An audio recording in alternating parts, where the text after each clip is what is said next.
Hi hello നമസ്കാരം. ഇന്ന് പുസ്തകമൊക്കെ മാറ്റി വെച്ചിട്ടൊരു സിനിമ കാണാമെന്ന് വിചാരിച്ചു.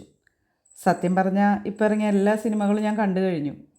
ഇനി ഏത് സിനിമ എന്ന് ആലോചിച്ചിരിക്കുമ്പോഴായിരുന്നു സാഹസം റിലീസ് ചെയ്തത്. എന്നാൽ പിന്നെ അത് കണ്ടേച്ചും കളയാമെന്ന് വിചാരിച്ചു. സാഹസമെങ്കിൽ സാഹസം. ഇനിയിപ്പോൾ അഥവാ സാഹസത്തിന് മുതിരാണെങ്കിൽ എന്തായിരിക്കുന്ന അവസ്ഥ എന്ന് എനിക്കറിയില്ല. അത് സിനിമ കണ്ടതിന് ശേഷം പറയാം.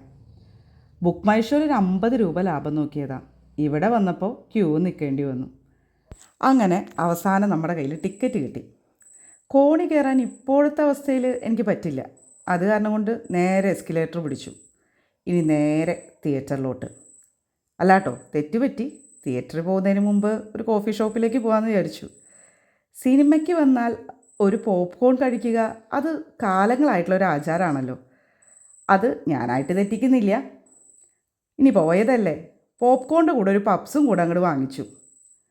ഇനി അഥവാ വാങ്ങിച്ച സ്ഥിതിക്ക് നമ്മൾ ടേസ്റ്റ് നോക്കാതിരുന്ന അതും മോശമല്ലേ. അങ്ങനെ ടേസ്റ്റ് നോക്കി ശേഷം തിയേറ്ററിലോട്ട്. ഇനി സിനിമയെക്കുറിച്ച് പറയാനാണെങ്കിൽ, സിനിമ ഇത്രയും അടുത്ത കാലത്ത് ഞാൻ ഇങ്ങനെ പൊട്ടിച്ചിരിച്ചിട്ടില്ല.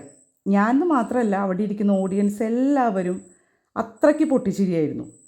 പടത്തിൻ്റെ തുടക്കം മുതൽ അവസാനം വരെ ആ പൊട്ടിച്ചിരി ഉണ്ടായിരുന്നു. അതായത് കൊടുത്ത പൈസ മുതലായി. ഫൺ പാക്കേജ് എന്നൊക്കെ പറയില്ലേ, നമ്മൾ പണ്ടത്തെ ഒരു പ്രിയദർശൻ മൂവിയൊക്കെ കണ്ടു കഴിഞ്ഞാൽ എങ്ങനെയുണ്ടായിരിക്കും, അങ്ങനത്തെ ഒരു ഫൺ പാക്കേജായിരുന്നു. എന്തായാലും ഞാൻ ഈ സാഹസത്തിന് മുതിരുന്നത് എനിക്കിപ്പോൾ വളരെ സന്തോഷമായിട്ടുള്ളൊരു കാര്യമായിട്ടാണ് തോന്നുന്നത്.